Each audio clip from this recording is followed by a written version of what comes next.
ರಾಷ್ಟ್ರೋತ್ಥಾನ ಗೋಶಾಲೆಯನ್ನು ಇಂದಿನ ಪೀಳಿಗೆಯ ಸಾಂಸ್ಕೃತಿಕ ಪ್ರವಾಸಿ ತಾಣ ಎನ್ನಲು ಅಡ್ಡಿಯಿಲ್ಲ. ಜ್ಞಾನಾರ್ಜನೆಗಾಗಿ ಬರುವ ವಿದ್ಯಾರ್ಥಿಗಳು ಮತ್ತು ಮನಃಶಾಂತಿಗಾಗಿ ಬರುವ ಸಾರ್ವಜನಿಕರಿಂದ ಈ ಆವರಣ ಸದಾ ಚಟುವಟಿಕೆಯಿಂದ ಕೂಡಿರುತ್ತದೆ.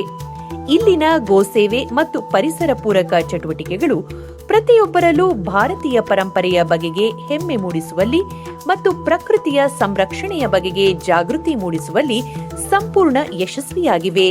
ನನ್ನ ಹೆಸರು ಪ್ರಿಯಾಂಕಾ ಅಂತ. ಮಾಧವ ಸೃಷ್ಟಿ ರಾಷ್ಟ್ರೋತ್ಥಾನ ಗೋಶಾಲೆಯಲ್ಲಿ ನಾನು ಅಗ್ರಿಕಲ್ಚರ್ ಸೆಕ್ಟರ್ ವಿಭಾಗದಲ್ಲಿ ಕಾರ್ಯನಿರ್ವಹಿಸ್ತಾ ಇದ್ದೀನಿ. ನಮ್ಮ ಗೋಶಾಲೆಯಲ್ಲಿ ಎಲ್ಲ ಥರ ಒಂದು ವಿಧಾನಗಳು ಇರಬೇಕು. ಅಂದರೆ ಒಂದು ಮಕ್ಕಳಾಗಲಿ, ಒಂದು ಕಾರ್ಪೊರೇಟ್ ಲೆವೆಲ್ ಅಭ್ಯರ್ಥಿಗಳಾಗಲಿ, ಒಂದು ಫ್ಯಾಮಿಲಿ ಆಗಲಿ ಬಂದರೆ ಹಸುಗಳ ಬಗ್ಗೆನೂ ತಿಳಿಬೇಕು, ಜೊತೆಗೆ ತರಕಾರಿಗಳ ಬಗ್ಗೆ ತಿಳಿಬೇಕು, ಮತ್ತು ಪ್ರಾಣಿ ಪಕ್ಷಿಗಳ ಬಗ್ಗೆನೂ ತಿಳಿಬೇಕು, ಮತ್ತು ಗೋಗಳಿಂದ ಏನು ಉತ್ಪನ್ನಗಳು ಬರುತ್ತೆ ಅನ್ನೋದ್ರ ಬಗ್ಗೆನೂ ತಿಳಿಬೇಕು ಅನ್ನೋ ಒಂದು ಕಾರಣದಿಂದ ಕೃಷಿ, ಬೃಂದಾವನ ಮತ್ತು ಗೋವರ್ಧನಗಿರಿ ಮತ್ತು ಬೈ ಪ್ರಾಡಕ್ಟ್ ಸೆಕ್ಟರ್ ಅಂತ 4 ವಿಭಾಗಗಳನ್ನ ಮಾಡಿದ್ದಾರೆ.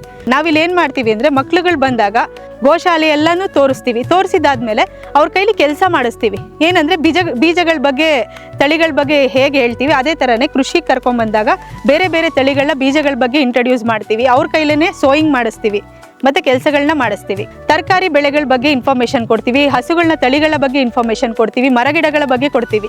ಇದೆಲ್ಲ ಏನಾಗುತ್ತೆ, ಒಬ್ಬರು ತಿಳ್ಕೊಂಡು ಇನ್ನೊಬ್ರಿಗೆ ಹೇಳ್ತಾರೆ. ಅದರಿಂದ ಏನಾಗ್ತಿದೆ, ದಿನೇ ದಿನೇ ಗೋಶಾಲೆಗೆ ಬರುವಂಥವ್ರು ಜಾಸ್ತಿ ಆಗ್ತಾ ಇದ್ದಾರೆ ಮತ್ತು ಮಾಹಿತಿಗಳು ಒಬ್ಬರಿಂದ ಒಬ್ರಿಗೆ ಚೆನ್ನಾಗಿ ಹರಡ್ತಾ ಇದೆ. ಎನ್ವೈರನ್ಮೆಂಟ್ ಪ್ರೊಟೆಕ್ಷನ್ ಬಗ್ಗೆ ನಾವು ತುಂಬ ತಿಳ್ಕೊಂಡ್ವಿ ಇವತ್ತು. ನಮಗೆ ಆರ್ಗ್ಯಾನಿಕ್ ಪ್ರಾಡಕ್ಟ್ಸ್ ತುಂಬ ತೋರಿಸಿದ್ರು ಇವತ್ತು. ನಮಗೂ ಅದಕ್ಕೆ ಒಂದಂಥ ಸೆಷನ್ ಅಂತ ಇಟ್ಟಿದ್ರು. ಸೊ ಆ ಸೆಷನಲ್ಲಿ ನನಗೆ ಒಂದು ಐಟಮ್ ತುಂಬ ಇಷ್ಟ ಆಗಿದೆ. ಏನಂದರೆ, ಮೊಬೈಲ್ ಸ್ಟ್ಯಾಂಡ್ ಒಂದು ತೋರಿಸಿದ್ರು, ಸಗಣಿಯಿಂದ ಮಾಡಿರೋದು. ಅದು ನಾನು ಯಾವತ್ತೂ ನೋಡಿರಲಿಲ್ಲ. ನಾವು ನೋಡ್ಬೋದು ಅಂಗಡಿಗಳಲ್ಲೆಲ್ಲ ಪ್ಲಾಸ್ಟಿಕ್ದು, ಫೈಬರ್ದೆಲ್ಲ ಸಿಗುತ್ತೆ ನಮಗೆ ಮೊಬೈಲ್ ಸ್ಟ್ಯಾಂಡು. ಸೊ ಸಗಣಿಯಿಂದ ಮಾಡೋ ಒಂದು ಮೊಬೈಲ್ ಸ್ಟ್ಯಾಂಡ್, ಅದ್ರದ್ದು ಅಡ್ವಾಂಟೇಜ್ ಏನಂದರೆ, ನೀವು ಮೊಬೈಲ್ ಇಟ್ಟ ಮೇಲೆ ಅದ್ರದ್ದು ರೇಡಿಯೇಷನ್ಸು 100% ಬ್ಲಾಕ್ ಆಗುತ್ತೆ. So it is good for your body. ಹಸುಗಳಿಗೆ ಮತ್ತು ಕರುಗಳಿಗೆ ಅದರ ಆಹಾರವನ್ನು ತಿನ್ನಿಸಿದ್ವಿ. ಅವಾಗ ನಮ್ಗೆ ಏನು ಅರ್ಥ ಆಯಿತು ಅಂದರೆ, ನಾವು ಪ್ರಾಣಿಗಳ ಜೊತೆ ಎಷ್ಟು ಬೇಗ ನಮ್ಮ ಬಾಂಡಿಂಗ್ ಆಗುತ್ತೆ, ಎಷ್ಟು ಬೇಗ ಅವು ನಮ್ಮನ್ನು ಹಚ್ಕೊತವೆ ಅಂತ ನಾವು ಅಲ್ಲಿ ಕಲ್ತ್ಕೊಂಡೆ. ಯಾಕಂದರೆ ನಾವು ಅದಕ್ಕೆ ಅದರ ಆಹಾರ ಕೊಟ್ಟಾಗ ಅದು ಪ್ರೀತಿಯಿಂದ ಇಸ್ಕೊಂತು, ನಾವು ಅದಕ್ಕೆ ಮುದ್ದು ಮಾಡಿದ್ವಿ, ಅದನ್ನು ಎತ್ಕೊಂಡ್ವಿ. ಇಲ್ಲಿ ನಮ್ಮದು ಒಂದು ಪ್ರೀತಿಯ ಭಾವನೆ, ಬಾಂಡಿಂಗ್ ನಮಗೆ ಅರ್ಥ ಆಯಿತು. ಬೇರೆ ಮಿಲ್ಕ್ ಫ್ಯಾಕ್ಟ್ರೀಸ್ಗೆ ಹೋದರೆ ಅವರೆಲ್ಲ ಇವಾಗ ಮಾಡರ್ನೈಸ್ ಮೆಥಡ್ಸ್ನ ಯೂಸ್ ಮಾಡ್ತಾ ಇದ್ದಾರೆ. ಆದರೆ ಇಲ್ಲಿ ಹಳೆ ಕಾಲದ ಮೆಥಡ್ಸ್, ಮುಂಚೆ ಕಾಲದಲ್ಲಿ ಹೇಗೆ ಹಾಲು ಕರಿಯೋದು, ಇಲ್ಲ ಏನೇ ಇದ್ರೂ ಹಳೆ ಕಾಲದ್ದು ಮೆಥಡ್ಸ್ಗಳನ್ನು ಅಳವಡಿಸ್ಕೊಂಡಿದ್ದಾರೆ. ಸೊ ಅದು ಇಂಟ್ರೆಸ್ಟಿಂಗ್ ಅಂತ ಅನ್ನಿಸ್ತು ನನಗೆ. ನಾವು ಅಲ್ಲಿ ಬೆಂಗಳೂರಲ್ಲಿ ತುಂಬ ಗಾಡಿ ಸದ್ದು, ಆ ಸದ್ದು, ಈ ಸದ್ದು ಅಂತ ತುಂಬ ಸದ್ದುಗಳು ಕೇಳಿಸ್ತಾ ಇರುತ್ತೆ.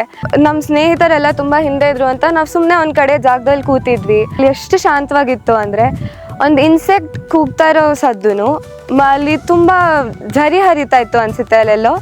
ಆ ಝರಿ ಹರಿತಾ ಇರೋ ಸದ್ದು ಕೇಳಿಸ್ತಾ ಇತ್ತು ನಮಗೆ. ಅಷ್ಟು ಶಾಂತವಾಗಿದೆ ಇಲ್ಲಿ, ತುಂಬ ಚೆನ್ನಾಗಿದೆ.